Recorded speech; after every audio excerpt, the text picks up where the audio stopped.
ഇത് പാക്ക് ചെയ്തു. വളം നമ്മൾ അടുത്ത മാസം വാങ്ങാം. അടുത്ത മാസമോ? എന്തിന്? ഇതൊരു വലിയ ഇൻവെസ്റ്റ്മെന്റ് അല്ലേ, എല്ലാം കൂടി ഒരുമിച്ച് വാങ്ങണോ എന്നൊരു. പക്ഷേ അടുത്ത മാസം സ്വർണത്തിന്റെ വില കൂടിയാലോ? വേണ്ടത് എന്തൊക്കെയാണെന്ന് അറിയാമെങ്കിൽ പിന്നെ എന്തിന് confusion? Malabar advance wedding plan ഉണ്ടല്ലോ, പറഞ്ഞു കൊടുക്ക്. നിങ്ങൾക്ക് വാങ്ങേണ്ട സ്വർണത്തിന്റെ വെറും 3% മാത്രം അഡ്വാൻസ് അടച്ചാൽ മതി. ഞങ്ങൾ ആ ദിവസത്തെ സ്വർണ്ണവില ബ്ലോക്ക് ചെയ്ത് വെക്കും. ഫൈനൽ പർച്ചേസ് ചെയ്യുമ്പോൾ നിങ്ങൾ ബുക്ക് ചെയ്ത വില അല്ലെങ്കിൽ പർച്ചേസ് ചെയ്യുന്ന ദിവസത്തെ വില ഏതാണോ കുറവ് ആ വിലയിൽ പർച്ചേസ് ചെയ്യാം. എന്ന് വെച്ചാൽ റിസ്ക് ചെറുത്, ആനന്ദം വലുത്.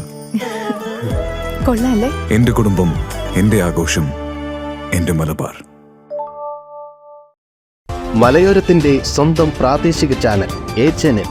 നിങ്ങളുടെ നാട്ടിലെ വാർത്തകളും വിശേഷങ്ങളും ഞങ്ങളെ അറിയിക്കുവാൻ വിളിക്കൂ 9447691771 9074215391. നിങ്ങളുടെ നാട്ടിലെ വാർത്തകളും വിശേഷങ്ങളും ഞൊടിയിടയിൽ അറിയുവാൻ ഏജന്റ് ന്യൂസ് ചാനൽ സബ്സ്ക്രൈബ് ചെയ്യൂ.